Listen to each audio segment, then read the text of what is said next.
दोस्तों, कथा संजीवनी में आप सभी का स्वागत है। दोस्तों, आज की पौराणिक कथा का सार है कि आखिर पाप कहां कहां जाता है।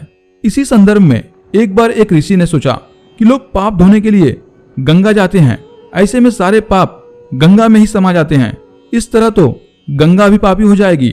उस ऋषि ने यह जानने के लिए आखिर पाप कहां जाता है घोर तपस्या की। तपस्या करने के फलस्वरूप देवगण प्रकट हुए।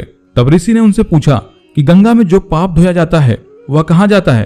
तब भगवान ने कहा कि चलो गंगा जी से ही पूछते हैं।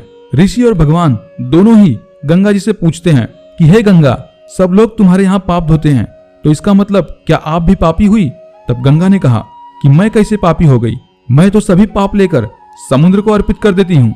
इसके बाद ऋषि और भगवान समुद्र के पास गए और उनसे पूछा कि हे सागर, गंगा सभी पाप को आपको अर्पित कर देती है, तो क्या आप पापी हो गए?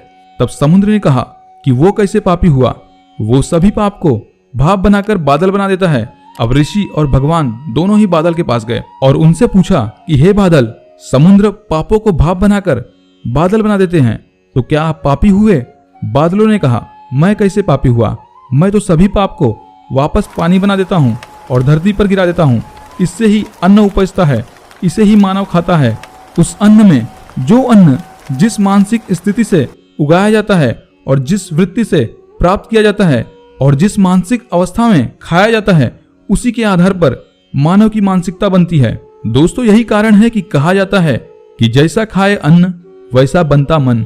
जिस वृत्ति से अन्न प्राप्त किया जाता है और जिस मानसिक अवस्था में खाया जाता है, वैसा ही विचार मानव का बन जाता है। ऐसे में हमेशा ही भोजन शांत रहकर ग्रहण करना चाहिए। अन्न जिस धन से खरीदा जाए वह धन भी श्रम का ही होना चाहिए। तो दोस्तों, आज की इस कहानी में बस इतना ही। उम्मीद करते हैं कि आपको यह कहानी बेहद पसंद आई हो। तो दोस्तों, वीडियो को ज्यादा से ज्यादा लाइक और शेयर अवश्य करें और इसी के साथ कथा संजीवनी इस चैनल को भी सब्सक्राइब कर घंटी के बटन को भी अवश्य दबाएं। तो दोस्तों, मिलते हैं किसी बेहतरीन कहानी के साथ। तब तक के लिए आप सभी का धन्यवाद।